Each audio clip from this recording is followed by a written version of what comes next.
Again, reaction for our mga lalabs. Di ba? Talagang nagustuhan ni Mami Sara yung grupo na mga singers na to. Kasi sabi ni Mami Sara, talagang ang gagaling. Sa dami nila, alam nila kung anong obligasyon nila sa kanta. Hindi po sila nagsasapawan. Kumbaga, nagtutulungan po sila kung anong pwesto yung kukunin nila, kung ano yung song na hindi sila masapawan at hindi nagsasabay-sabay, di ba? Napakagaling talaga. Kaya humanga yung Mami Sara natin. At si Amara, tingnan mo naman, gumagala na naman ang person. Ang saya-saya niya, oo. At hindi takot mag-slide mag-isa. Grabe ang tapang niya, be. Kapag yung ibang bata na ganyan, matapang, pero iyakin siya, tapang na tapang talaga, hindi umiiyak, grabe no?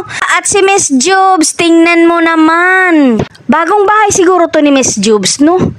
Tingnan mo, ang ganda ng pagka-arrange, diba? At si Sir Vince, ayan, nag-post na siya ng mga kasalanan niya kay Papa John. Hindi ko alam kung mag-aaway na naman sila niyan dahil sa pinaggagawa niya kay Papa John. Well, anyway, ito na naman po ang mga aso nilang makukulit. Nako, talaga tong mga aso na to, baka mabiak ang itlog sa ginagawa nyo, mga marites din pala kayo. Sabi ni Sir Vince. Ayan, paimot-imot na naman ang ating mga lalabs. Ano kayang nakain ito ni Sir Vince? Bakit ganyan yung ekspresyon ng mukha niya? Nako, sigurado mamaya gulo na naman siguro. Kaya, sir, behave ka lang, sir. Huwag ka nang sumagot kapag nagsasalita si Papa John. Kapag sumagot ka, baka matapunan ka ng kaldero sa ulo.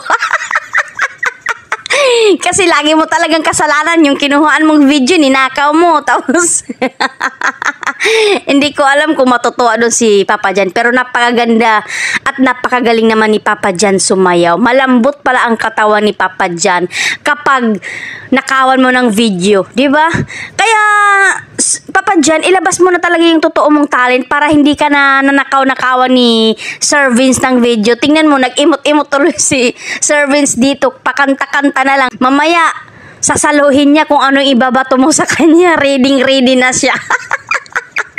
Well, anyway, yun lang po yung update natin sa mga lalabs natin. Babus!